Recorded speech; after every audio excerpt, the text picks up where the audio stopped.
All right, so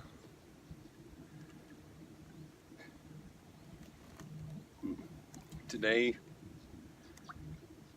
we're talking about seeing yourself in the world.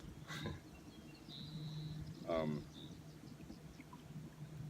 I used to listen to Alan Watts, he always used to say that when you look outside, it's hard to see yourself. Oh, the fish are jumping. It's hard to see yourself as the mountain, or as the clouds, or as a tree. And one of the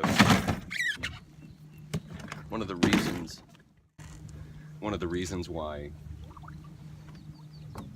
that's the case is because we as a culture have been brought up with the put-down theory of the universe and of man. And whether or not you believe in science, which says that we come from slime and we're a mistake, or if you take the religious notion, which is that you are an abomination to God as a creation because you're a sinful being, and so therefore you're not worthy. And so you have this whole perspective that the culture has been raised in, with this idea that you're either a mistake or you're an abomination. Okay, and so when you look out into nature and you see this beautiful, diaphanous, incredibly perfect and undefinable space, you never think, well, that's me, you know. You never think that's me. And so it took me a long time to come to the realization that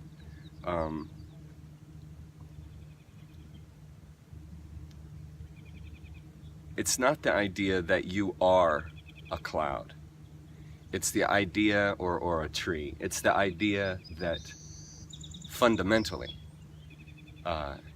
intrinsically you're the same. Explicitly you're different, but implicitly you're one. And that comes out of the idea of the whole universe. Everything is goes together. It goes with everything else. All right, so let me give you an example of that.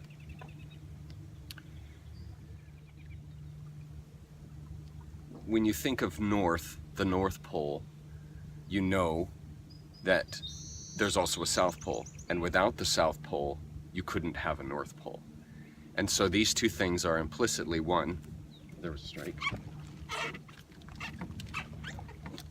What am I doing? Here we are. Nice. Can you see it? So, in order to have up, you have to have down. In order to have in, you have to have out. In order to have top, you have to have bottom. And so this is an aspect of all of life, of all the universe, which we don't take notice of, which nobody ever really told us, because the focus was separating everything out. The focus was in science as well as in religion, to separate out the human being from everything else and isolate it. And doing this creates alienation. Oh my God. Oh my God. I have a fish. Oh my God. How did that happen? What? Okay. Check it out. Nice little rainbow. Isn't that nice? Thank you, Dr. Ralston. Okay, so funny things kind of start to happen when you begin to separate everything out, and you start getting all these funny ideas because you're approaching the world in a way that's inappropriate to its nature. And so when you do that, you self-generate dysfunction. You self-generate dysfunctional thinking, and you start thinking that you don't belong. And when you don't belong, you start coming up with all these different methodologies to justify or to make sense of this situation where you don't belong. And so you expend all this energy trying to separate yourself from everything else, when you fundamentally are going against how everything is orchestrated. Okay. Well, the more that you do this, the more dysfunction you self-generate, because you just are simply alienating yourself from everything else. Okay. So in order to begin to change that, you have to begin to form an appreciation of the natural world. And the way you begin to create an appreciation... Oh yeah, I almost got out! Nice try there, buddy. This intrinsic aspect that exists, you have to then begin to explore that, to begin to see yourself and everything else, because until you begin to see yourself and everything else, you're not going to have an innate respect for everything else. You're going to have to generate respect by commanding. You got to love your neighbor. Here's another strike. Just commanding. You got to love your neighbor. You got to, you have to do all this stuff. So think of it this way. When you see a tree, the tree is made of, or I should say that the tree grows wood. The tree is wood, okay? It's not made of wood, it is wood. And the cells which grow in that tree are wood cells, okay? And the energy which motivates those cells to separate, to continue to do their function, continue to do what they do, it's the same energy that potentiates your cells in your body, okay? So the energy which is motivating all of these cells to, replicate and do the function and job that they're doing is everywhere in nature, because all these organisms are composed of cells, right?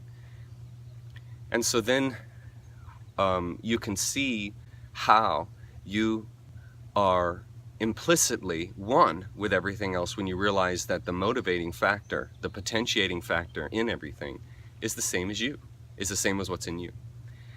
And that identity, that identifying yourself and everything else in this similar motivation, is one of the ways that you begin to develop respect and love for the environment, which then naturally makes you begin to behave appropriately within that environment. This is the teasing out. This is that I talk about doing. It's the teasing out appropriate behavior, which is the kind that you want, because that's coming from the heart. It's not coming from the mind. And the whole idea in all of this is to get rid of the mind and to, remember, create that idea of mushin that I talked about in my earlier videos, which is of no mind. Not no mind like an idiot, but no mind like a person who's not caught, a person who doesn't have klesha in the head, which keeps them from understanding. And separation is a form of klesha. Separation is a way of make-believing that you are not implicitly connected to everything else, okay? Well, in order for flowers to replicate, they have to have bees, right? And so bees and flowers go together like air and water go with you. Now, air is not growing and water isn't growing, but they go with you because they're a part of what you are and they're a part of what you do, and they are what keeps you alive. And at the same time, you can exist, and you do exist because of these things. Okay, well, this lack of animation in these substances or objects does not mean a lack of unity or a lack of being alive. It's just that they're alive in a sense that's different than the way that you're alive. And they exist in a realm that is foreign to you. And so that doesn't mean that they're not important. That just simply means that they're in a different space. We tend to place things into areas of non-importance when we don't understand them. We kind of dismiss. It's like if you don't understand cannabis, your tendency will just be well, they're just a bunch of potheads and they just get stoned all day and they're just wasting their life. And these are ways and means of dismissing yourself from having to think things through. It's what I call dumbing things down. And dumbing things down is a way of dismissing yourself from developing discernment, from being objective, from being able to act appropriately in the environment that you're in. Okay, so once you begin to see yourself in all of these surroundings, You know, you start to see yourself in the trees, you start to see yourself in the birds, you start to see yourself in all of these things. Once you do that, your love for the world, not in a materialistic sense, but in an intrinsic sense, develops. And the love for the world is what will heal the world. What will heal everything is when everyone begins to identify who they are and see themselves in everything else. And once that begins to happen, you see, then nothing needs to be fixed, you see. It's not about fixing, it's about coalescing. And with that kind of attitude, there's a level of maturity, and you're now beginning to behave more and more like a fully conscious and aware human being. And this is what differentiates you from being a dog or a cat or a bird or monkey or something, is that you can contemplate and tease out of the world and existence this deeper fundamental. And when you begin to operate out of the fundamental rather than the reactionary life, but operating off of the fundamental core values of life, you see, well, at that point, then you're removing yourself from enchantment. You're removing yourself from these enchanted ideas. Enchantment would be thinking that you're separate from everything else, and the inappropriate behavior that comes from that. That's a person that's enchanted, and they behave inhumanely because they are not engaging all of their conscious faculty that's available to them, and they're dismissing and they're walking away from appropriateness through self-consumption, through a lack of understanding because of ignorance. And the person is ignorant because they're choosing to be ignorant, because they're trying to dumb everything down and dismiss everything. And you see how all this patterns together? You see, when you begin to think things through like this, you begin to identify these hidden patterns that are everywhere, all around you, all the time. And when you think of yourself as fallen and you think of the world as fallen, you stop looking for these beautiful patterns in everything, because everything is corrupt. Everything is corrupted. Everything is fallen. Everything needs to be fixed. When something needs to be fixed, you're not approaching it from the standpoint of, I see myself in it. It's approaching it from the standpoint of, something's wrong here. It's not like me, and it needs to be corrected. It needs to be rectified. So all of this dialogue, all that I'm doing here, is helping tease out of you this understanding of the world, which you have either forgotten or were never instructed in, or you were never exposed to. And for me, it was transformative, because this was the key to no longer having to be commanded to obey. Because of this infiltration of materialism, which came into focus around the time of agriculture, it was like a virus was put into the fundamental of the culture. And this virus causes myopia. That's the disease that it causes. It causes myopia. And it's this self-consuming, isolated, ego-oriented existence, which comes out of a perspective of a lack of understanding and reverence for the environment. That's what happens. And that core issue is what needs to be rectified. And that's my goal. You can't separate an inside, what you are inside your skin, from the outside of the skin. Because you can see that at once. If there weren't anything outside your skin, there'd be no inside. It takes the outside and the inside working together to create this situation. And in the simplest way, the situation that I call my body wouldn't be operating unless there was air around here to breathe. This physical phenomenon goes with the situation of there being air. Consider yourself, sitting here at this moment, being just exactly the sort of person you are. That situation goes with, as back goes with front, the entire situation of the rest of the universe.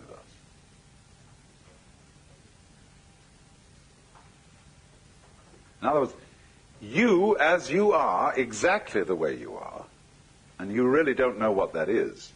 You may have some opinions about it, but you really don't know. That goes with the way the whole of the rest of boundless being is arranged. You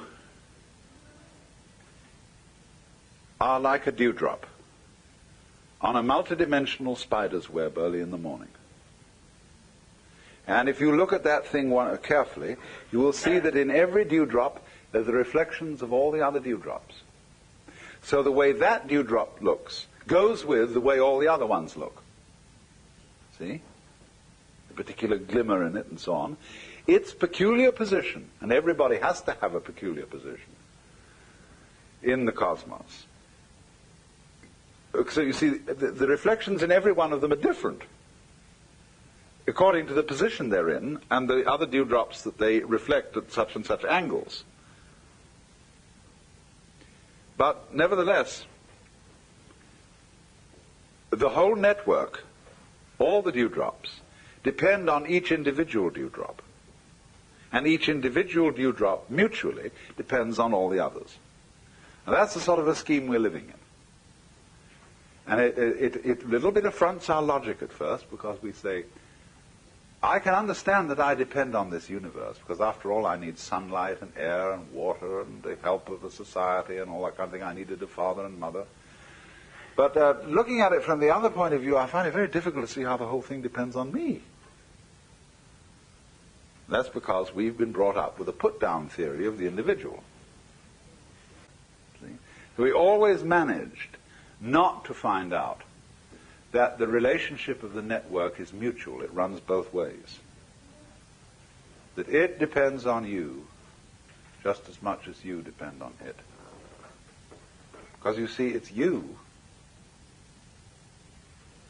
with your ingenious brain that, for example, turns vibrations of air into sound. You turn whatever the sun is doing into light. You turn whatever the air is doing into a sky called blue. Just like if you hit a drum and it's got no skin, it won't make any noise. So it's the tight skin that evokes the noise out of a moving fist. No skin, no noise. So you, as the reflector, like the dewdrop reflects, you, as the so-called reflector of all that goes on, by the constitution of what kind of a reflector you are, you evoke what we call sun, moon, and stars. The universe around you is your outside, just as much as the organs inside your skin are your inside. You go with it in the same way that the stalk goes with the root or with the flower, as front goes with back, as north pole of magnet goes with south pole. This principle of relationship governs everything. I wouldn't say governs. I'm only using the wretched terms that we have to use out of our language. It underlies everything. And it's important to realize, and let me repeat this, that the great universe does not control the small individual any more than the small individual actually controls the great universe. This is not a question of controlling. It is a question of more like dancing, of what happens, rather than what makes it happen. Things aren't made to happen. Only if you insist that a certain event is quite separate, then you can think of it being made to happen by the events that came before it.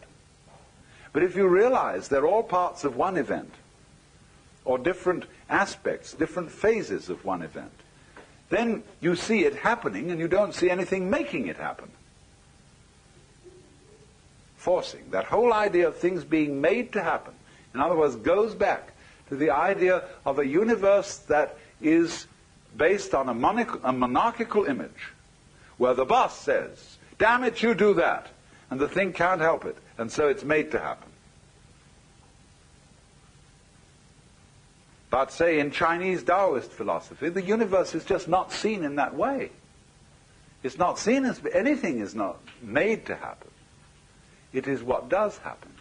But it's all interrelated. And therefore there is a pattern to it. There is an order to it. The order of the net.